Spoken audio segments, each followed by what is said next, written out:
Having suicidal thoughts is not unusual, and a lot of people may feel suicidal during difficult times in their lives. Fortunately, only a small percentage of people who experience suicidal feelings act on them, but it's still important to take those thoughts seriously.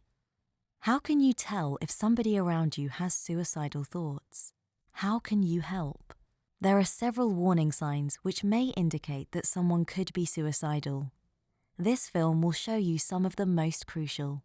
These warning signs don't always mean that a person has suicidal thoughts, but they can be a sign that they are going through a tough time. A lot of people with suicidal thoughts express this by the way they talk and what they say. The most obvious sign is when they say that they want to kill themselves and don't see any reason to live.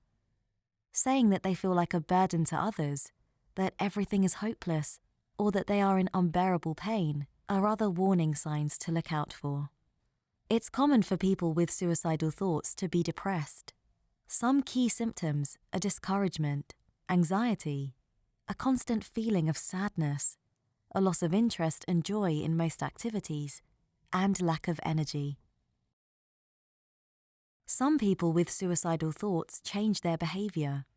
Some common changes include isolating themselves from friends and family, avoiding participation in activities, increasing their consumption of alcohol or drugs, sleeping too much or too little, giving away expensive belongings, looking for ways to kill themselves, for example, by searching online for methods.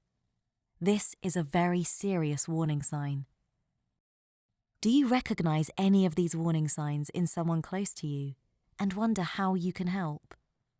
The most important thing you can do is talk to the person, show them that you care, and listen to what they have to say. Explain why you're worried, and ask the person directly whether they are planning to commit suicide. Asking about suicide will not evoke or aggravate suicidal thoughts. In fact, it might actually help. If the answer is yes, you have to take them seriously.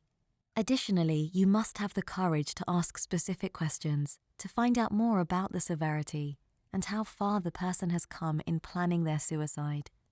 If the person is describing suicidal thoughts, you should contact a doctor or other support services. They can better assess the situation. You should seek help even if the person does not want it. They are often trapped in the hopelessness of the situation and have trouble realizing that they need help. If the person replies no to all the questions you've asked, it's still important to be there for them. Give them advice on whom they can talk to and where they can get help. Nobody is responsible for another person's suicide, but as a family member, friend, or acquaintance, you may be the first person to recognize the warning signs and be able to help. Because it's not always the case that a person who has decided to commit suicide will go through with it regardless. If you have the courage to talk about it and take it seriously, it can make the difference between life and death. Are you worried that someone close to you has suicidal thoughts? Talk to them and get advice and help today.